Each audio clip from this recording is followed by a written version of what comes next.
Fasten your seatbelts. You're about to take off on one of the most suspenseful journeys television news has ever produced. I'm Steve Croft, and this is a CBS classic, The Plane That Fell from the Sky. TWA 892-33 is available. On April 4th, 1979, a Boeing 727 fell 33,000 feet, 6.5 miles, in 44 seconds. The 89 people on board came within 2 seconds of crashing. Most of them thought they would die. For those of the 89 who still fly, every landing they now make is a miracle. Tonight, we're going to find out what happened during one of the most extraordinary flights in the history of commercial aviation. In a moment, we'll take you back to April 4th, 1979, and put you inside the plane that fell from the sky.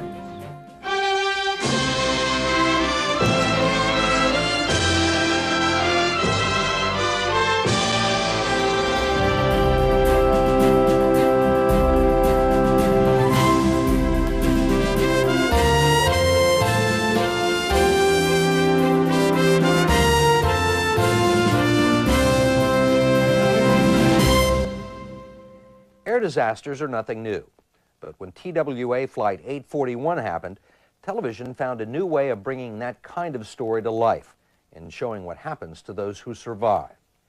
The CBS classic broke new ground by daring to blend the hard facts of journalism with the theatrics of Hollywood. It sparked controversy, but earned near-record ratings in the process. The Plane That Fell from the Sky was first shown on July 14, 1983, at a time when the news was filled with reports about air crashes, near misses, and disasters in the sky. The saga of TWA Flight 841 would force viewers to see those kinds of stories as never before. Correspondent Bill Curtis begins the story on firm ground, but soon passengers, crew, and television viewers would find themselves in the middle of an extraordinary real-life drama.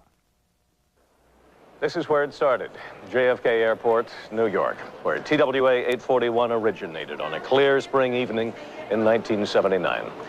Tonight you will see a recreation of that flight, which we filmed in a studio, at an airport, and in a cockpit simulator.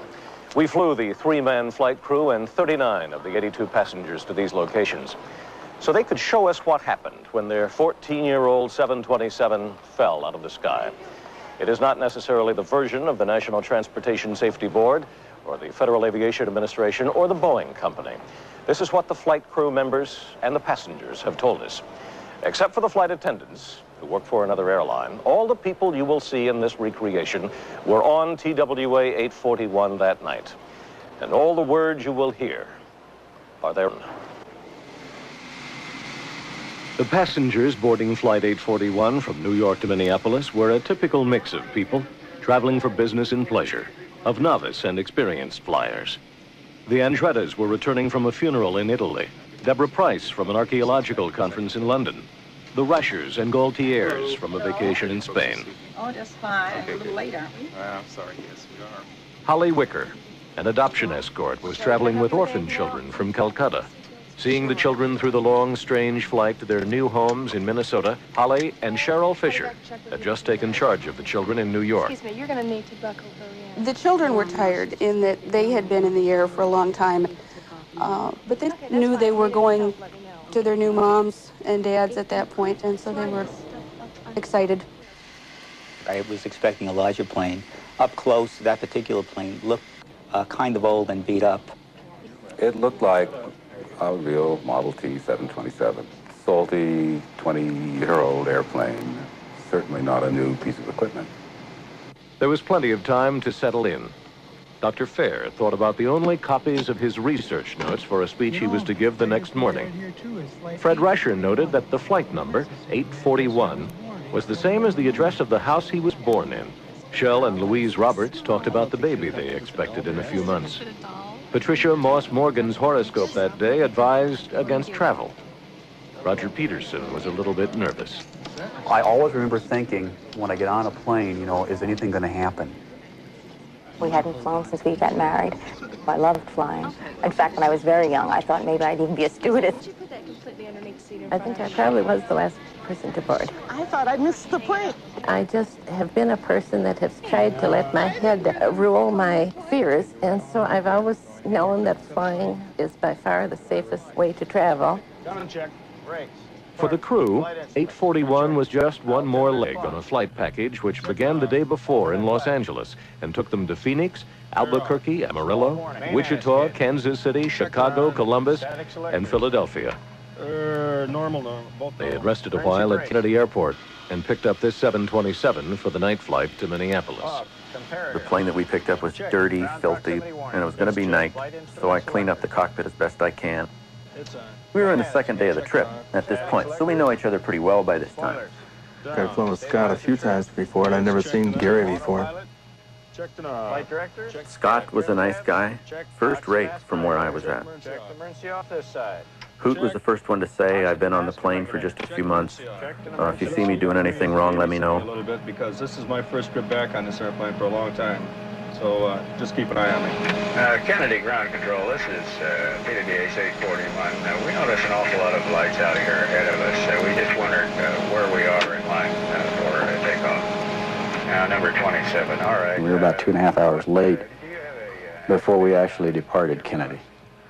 Our conversations had a lot to do with, Lord, here we are, and it's a long time before we can get off. We're moving up very slowly, all kinds of little beacon lights out there. If we could have your attention in the forward and mid-cabin, we'd like to acquaint you with some of the safety features of the Boeing 727.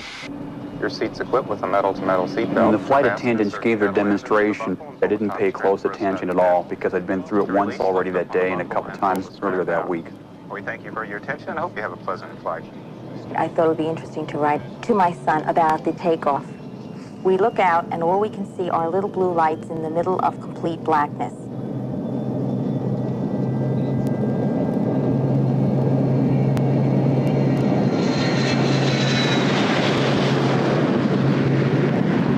Beautiful takeoff.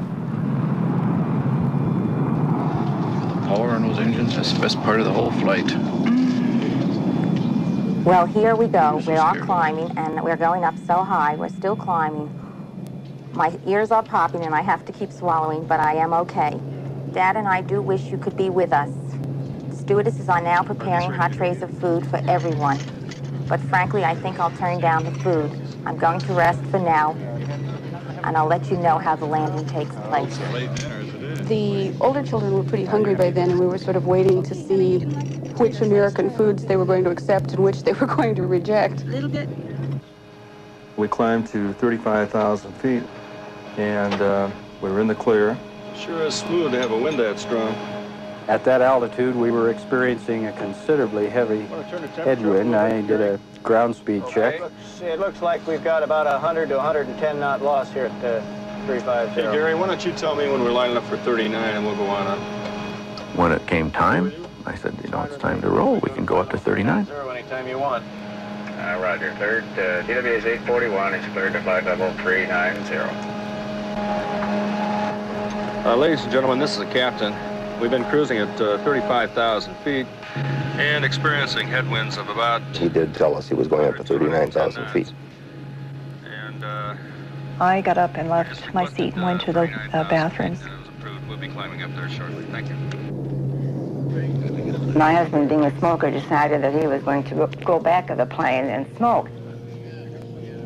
I proceeded to spread my cosmetics on the counter and then started combing my hair. I sat in the back of the plane, lit a cigarette. I think, how smooth this flight is. It's like sitting in my living room. It was a very clear night outside, pretty close to a full moon. Scott was doing a ground speed check, and Gary was just making final adjustments on the power. The first thing I noticed was very slight vibration. You can feel it in the balls of your feet, you know, just a high-frequency vibration in the airplane. All of a sudden, there was sort of a shudder where the whole plane shook. What is that? Mom, what's happening? I don't know. The check is down, Mom! Don't worry, I'm going to die. I'm going to... The nose went down. I couldn't control the roll rate. Get him up! I look towards Get him up! Get him up! Get him up! He's hollering, get him up, Get him up. only no one's responding yet. And he was telling me to pull the spoiler handle. He let go of the wheel with his hand and reached over and pulled him up himself. That doesn't even slow the plane down. That doesn't even start to slow the plane down. The airplane was flying itself. It was doing its own thing. And then we just tailed off into this thing and just went into a big spiral. It felt just as if a giant hand were propelling us at an extreme rate of acceleration. One of the stewardesses was going flying by, so I grabbed her. The screaming of these engines was just horrifying. The sound was like this rushing, screaming sound, like those old movies when a plane is hit. We held on for dear life. Everything did go into slow motion. Pushed back into the seat, deeper and deeper and deeper into the seat. You thought that you were going to run out of cushion. My attention at that point was totally focused on a 5-pound baby on my lap who was turning blue. All I could think was that I had to give her mouth to mouth. And I just figured that if anybody had a chance, it would be in the back. There'd be nothing left of us in the front. All I knew is I have to get out of there, as though getting out of the bathroom was going to make everything okay. I found myself yelling at the top of my voice, instructions to the pilot. I was able to move my hand up and touch my face, and it felt like stone. Maybe this is the way you feel when you're dead. I felt like something was coming down on top of me, like the old horror movies. This big cement block is coming down on the heroine and is going to crush her to death. Our plane is descending at a rate of 76,000 feet a minute. Scott was on the control wheel with me. Tried going forward, backward, reversing the controls, ran the spoiler handle up and down at least a couple of times. Nothing was effective at all. It'd be like sitting in your car on a grease rack or something, or nothing's hooked up. I just knew that what we were doing wasn't regaining control of the aircraft.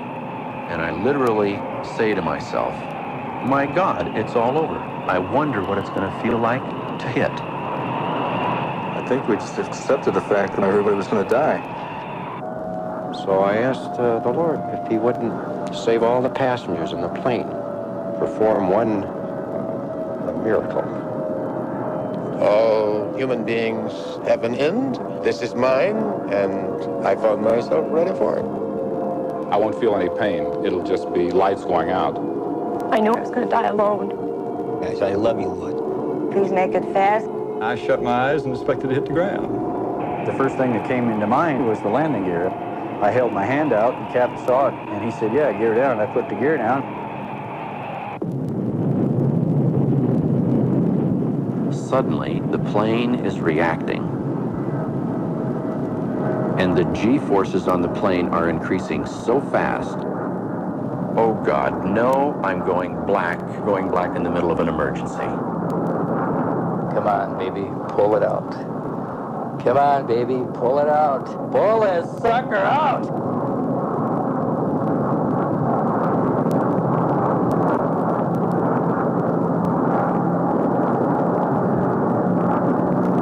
When we came out of the fall, it felt somewhat like a roller coaster ride, coming off the bottom of the largest hill.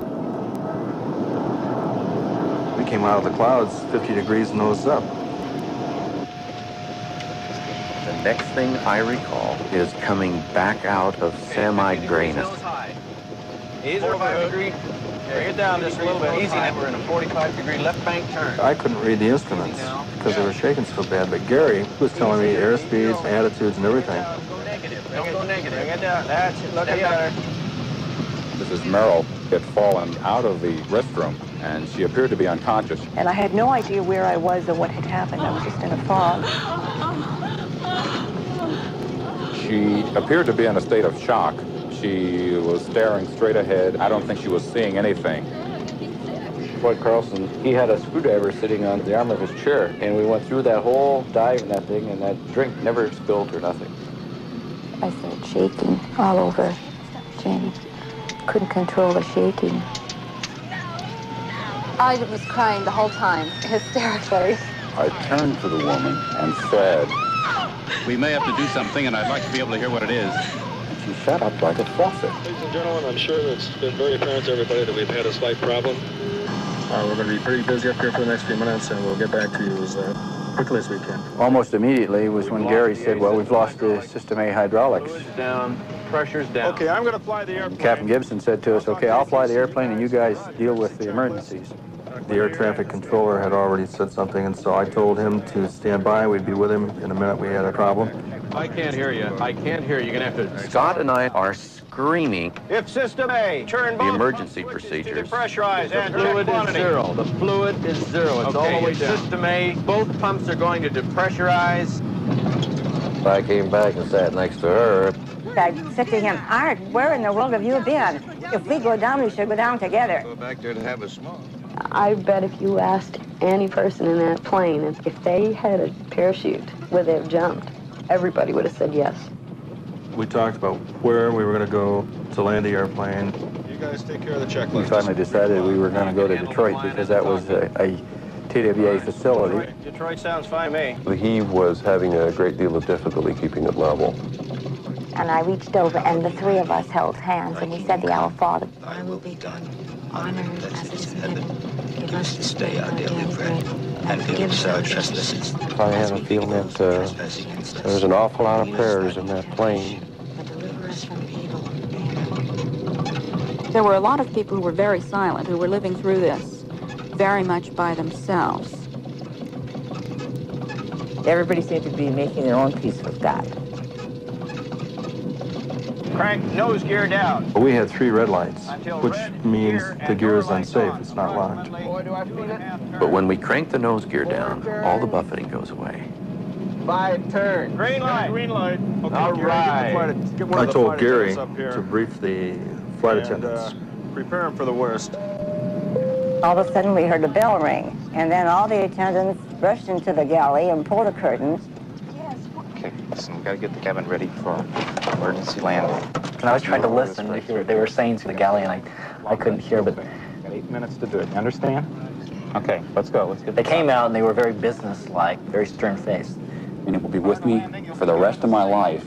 The very first 2 words he said were, upon impact. The stewardess came along and she walked on the armrest and she threw everything down. The coats they threw down, you would use that as cushioning, plus the pillows and the blanket. Take your shoes off, put them in the seat back pockets in front of you. They're a lot better off than we are. They have something to do. And we had nothing to do but to sit there and do what we were told. Check the security of your seat belts. I was looking around at the other passengers. I saw a couple hugging each other and crying. We requested to fly down the runway at 75 to 100 feet in the air. We wanted somebody out there to look at the airplane to let us know what the bottom side looked like. The tower operator put a beam on us, and they were able to determine that the gear was down. Okay, TBA 41, runway 3 left, cleared to land. One could see it looked like the 2nd Armored Division had arrived. And I could see the ambulances and the fire trucks out there waiting, and I knew what they were waiting for. Hey. There wasn't a whole lot of control left. Go in and crash in. And we've decided that the first approach is the last approach. Coming through 200 feet. Emergency position now! 3 of us were all praying together, and we were holding hands. You know, I guess there were a lot of prayers sent skyward at that point in many ways and in many tongues. I knew that we were going to crash and I was going to see something, bright light or keeping Earth or something. The runway looks farther away than it's ever looked in its life. Everybody's just about holding their breath. We're approaching the runway. 40 feet, 30 feet, 20 feet. Who's flying it all right? So we shot the approach right at about 200 knots. We seemed to touch on one gear. And then that first wheel hit the ground. And I thought, thank God. He's even able to hold it on one gear. All 3 are reversing. And the nose gear touches, and it's all right. And we're going down the runway, and we have no brakes. And I remember Duke just saying, stop, you son of a bitch, stop.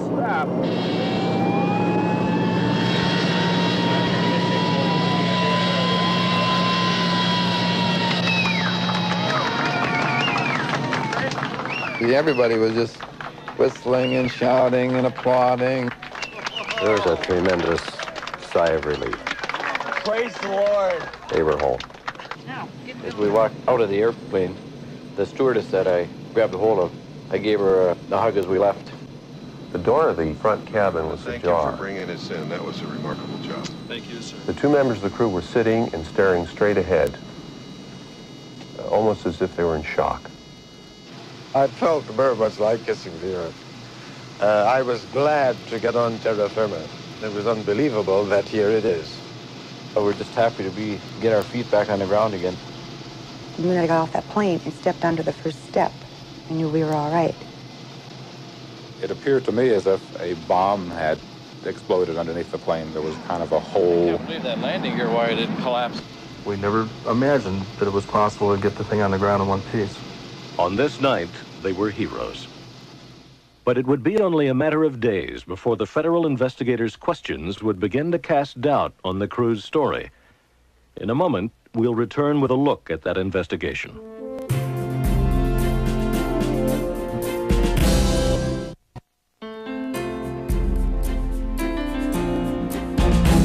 There was terror in the air last night for 8. Within 24 hours, millions would know about the dive of Flight 841. Suddenly, the plane began vibrating and then did a complete rollover. It dived 29,000 feet, more than 5 miles, before the pilot regained control.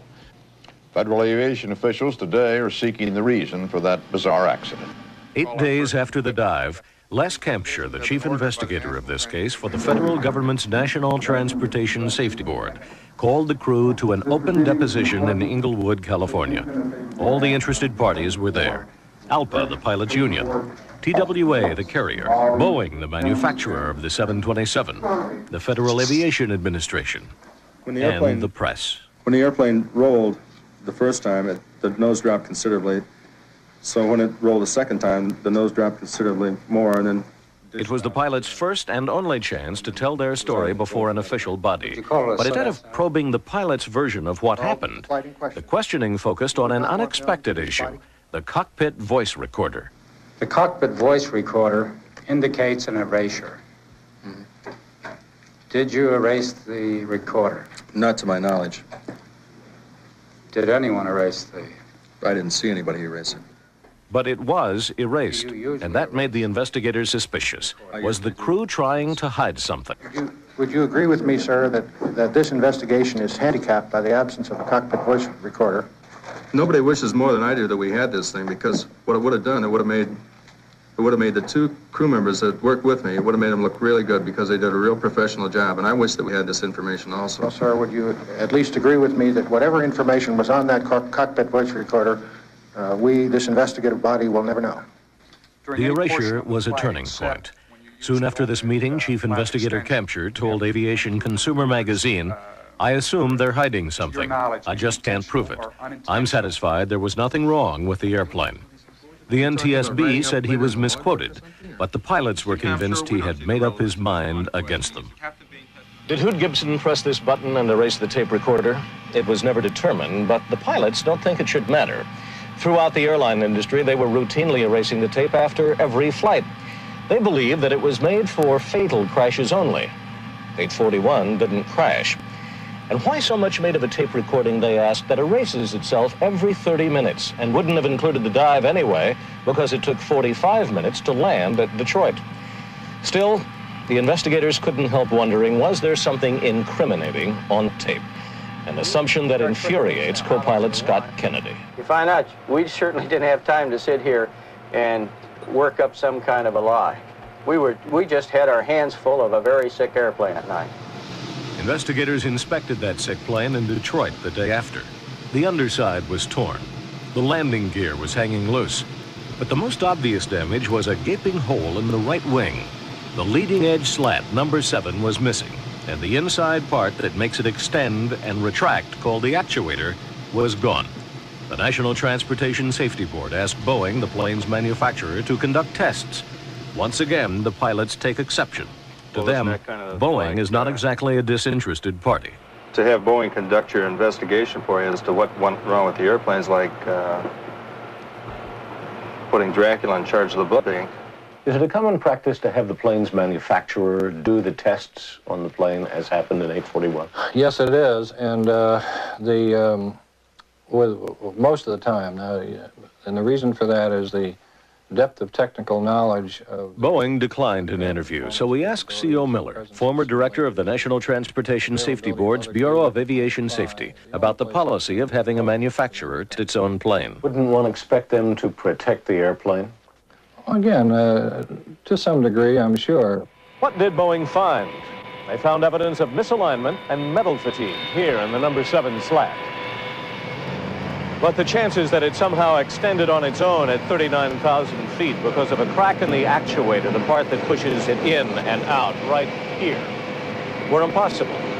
They wrote the NTSB that Boeing has no record of any such fracture occurring in the 16-year, 36 million flight-hour service history of the 727-8.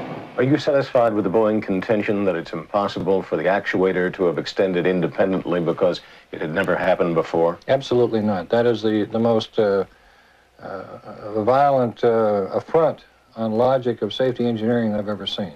But let's get back to basic physics. You've got something out there which is doing a job, it's got loads on it and everything. You come out after the accident, you find it broken. And to coldly, and I use that word advisedly, coldly suggest that this can't happen. I would take issue with that. I don't care who says it.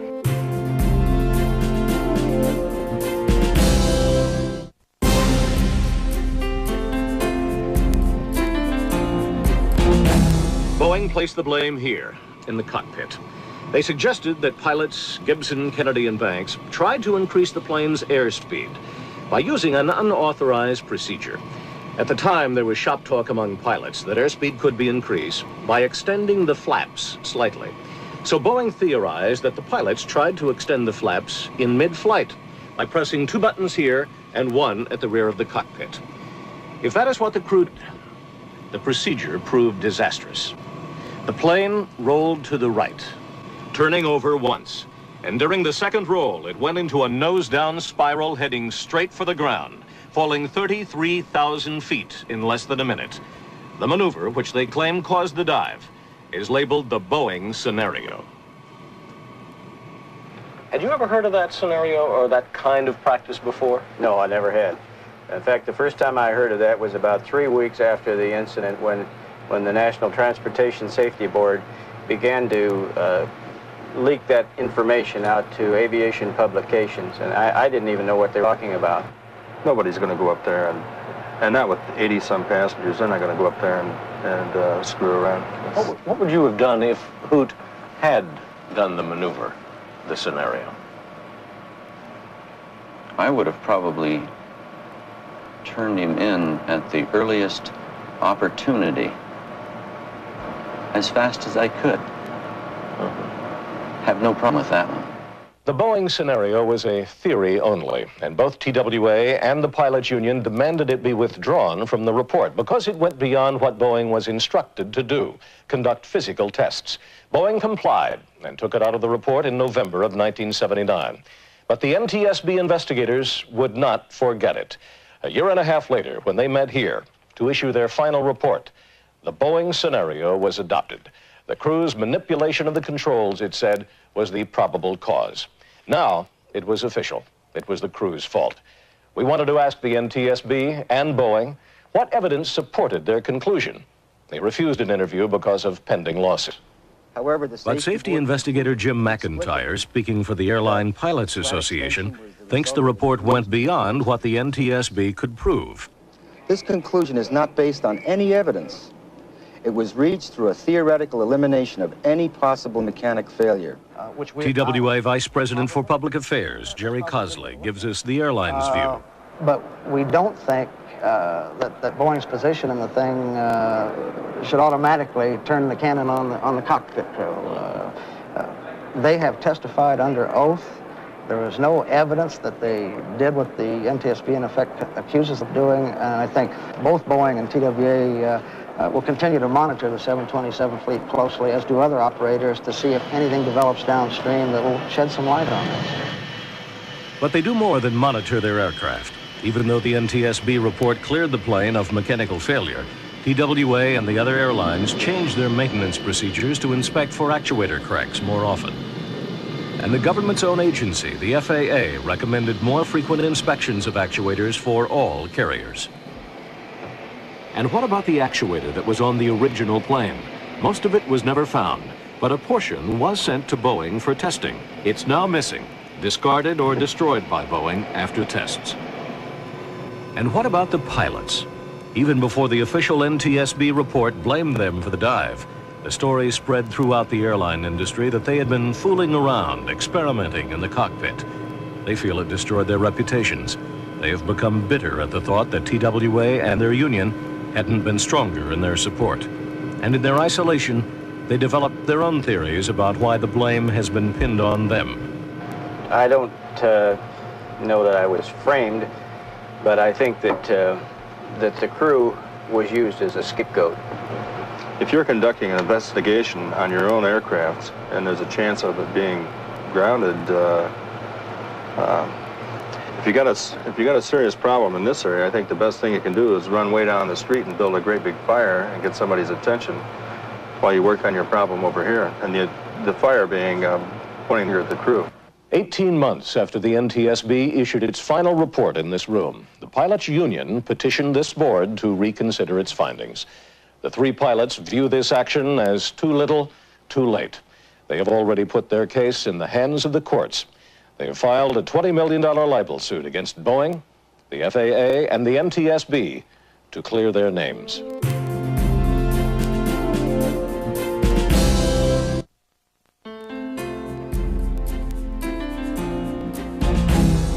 I've really tried to forget about it. I'm so glad that I'm alive that I feel very thankful to be here.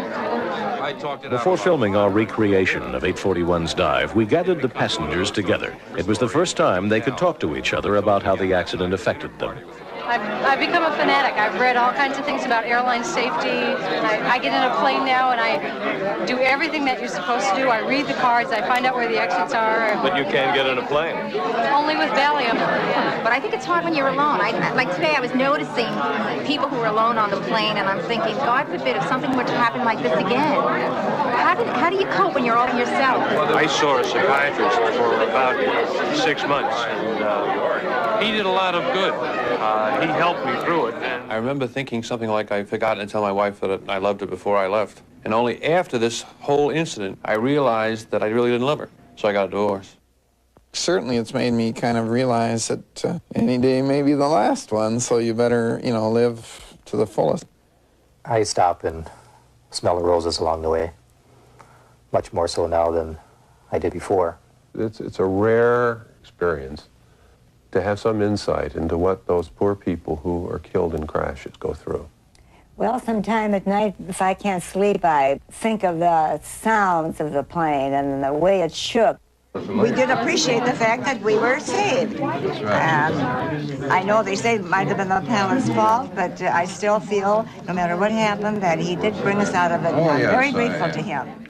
They also met the pilots first time since the dive. Hi, what's your name? Mary from Terry. Hi, Mary. Nice to meet you. We're really glad to meet you. I think everyone is. Bob Gary Bates. Nice meeting you. Among the passengers, Holly Wicker has had to deal with the most serious consequences.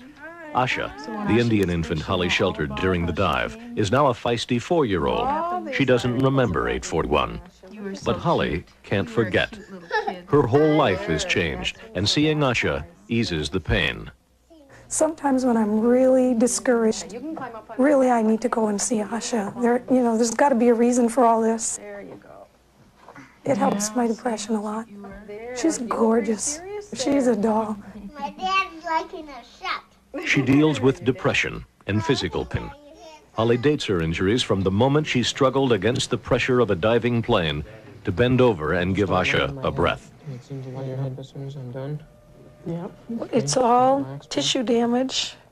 I rip muscles from my buttocks to my neck. 9. Life at the Wicker household revolves around Holly's injuries. Everyone has had to adjust, especially her husband, Tim.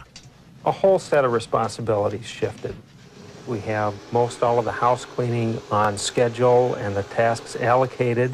Every Saturday morning, in a couple hours, we do a real good job of getting the house spruced up. get salad things out and get a salad made. Not only have the household duties shifted, Holly's injuries forced her to give up her full-time job. So the Wickers joined 11 other passengers in suing TWA and Boeing. Holly and Tim were awarded almost $400,000. But even with the settlement, the Wickers will still be measuring their loss. Whoa, keep turning. It's real painful for me to think about the things that you can't do anymore. Colin, can you stop without falling down? And I had to come to grips with what worth is a person if they can't do anything. Where is my worth? I'd always judged my worth by what I did. For the pilots who flew 841, coming out of the dive was the easy part. The strains of all the months of investigation left them raw and dangling. It's affected me mentally to a great degree. Nightmares for well into 2 years.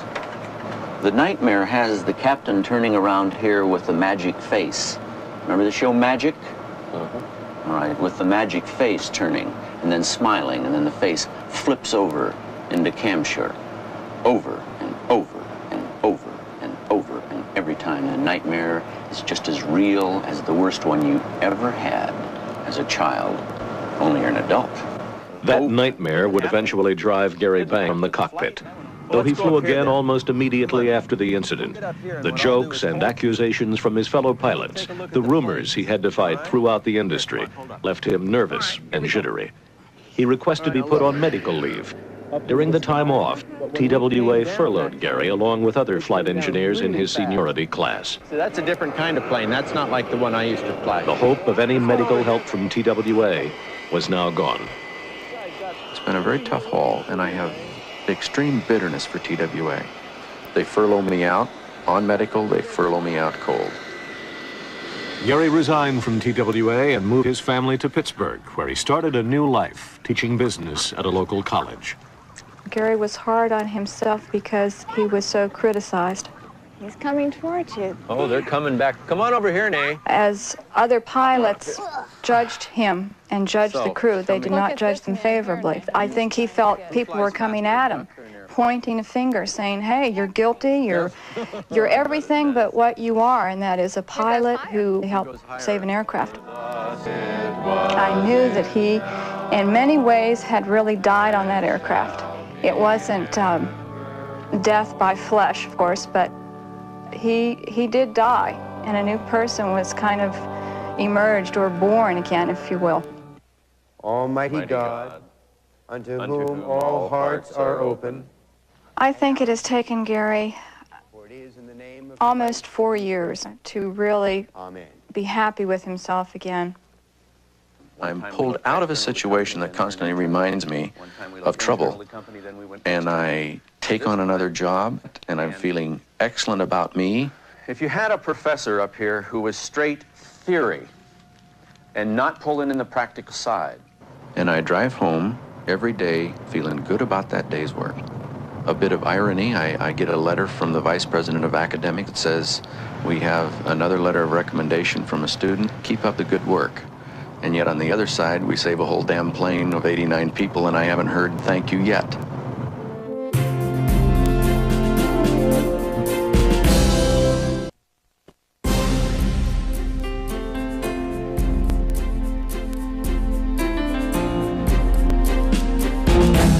Scott Kennedy still flies as a co-pilot for TWA. Outwardly, he seems the least affected. Oh, look at that. That is just fantastic. Look at that. If you didn't have a rifle. The Kennedy family had always dreamed of moving to Colorado. The town of Durango, nestled in the mountains, was a place that offered peace. After the 841 incident, they decided to make the move sooner. I and my wife and my family had determined that this area represented more what we wanted out of life. We could enjoy the outdoors, we could enjoy God's beauty of nature.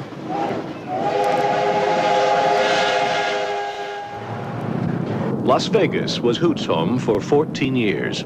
His friends there saw him through a divorce, but supporting him throughout the investigation proved harder. Since this event's happened, it's been a little difficult living in my community. Like when I used to go out and run, you know, people wave at me now. People go back in the houses when they used to wave, or, you know, pretend like they don't see me. Well, in the last 4 years, I don't think I've gone much more than maybe 5 or 10 minutes would be a real long time not to have it just flash through my mind. I left the United States because it seemed like I couldn't escape this thing because I'm still in the industry. I thought possibly by coming to Costa Rica, where people didn't know what I did for a living, that I could kind of just blend in with the countryside here. And down here, I just feel the people, they're friendly people and they like me just because I'm me. Nobody knows about TWA's Flight 841, and they could care less. Costa Rica was kind of an escape, I guess. I came down here hoping to get away from everything. It's a beautiful place and living is reasonable. I hadn't relied on anything other than aviation up until the last 4 years, and when this thing happened, it only took me about a year to decide that maybe I wasn't going to be able to, to maintain and do this job under the pressure. While still flying for TWA, Hoot began to spend time in Costa Rica working on a jojoba bean farm he owns with friends. His instinct that he needed an occupation other than flying proved to be right. His career as a TWA pilot may have ended because he's developed serious health problems. He blames them on the battle to clear his name. I think it's had a greater effect on my health and negative effect than anything in my whole life. I have an ulcer, a stomach problem right now. I'll be grounded for a mandatory 6 months. Maybe this little bit of time off will give me the break that I need. Maybe I can go back and handle things a little better. A lot of the people, I think, don't have any idea what they're in for when they're confronted with a situation like this. The last 4 years haven't been too great. I don't know what I can do to make it be over for me. It's just that I can't get it out of my mind. For Hoot, Scott, and Gary, Flight 841 has never landed. For people who care about air safety, the NTSB investigation is far from conclusive.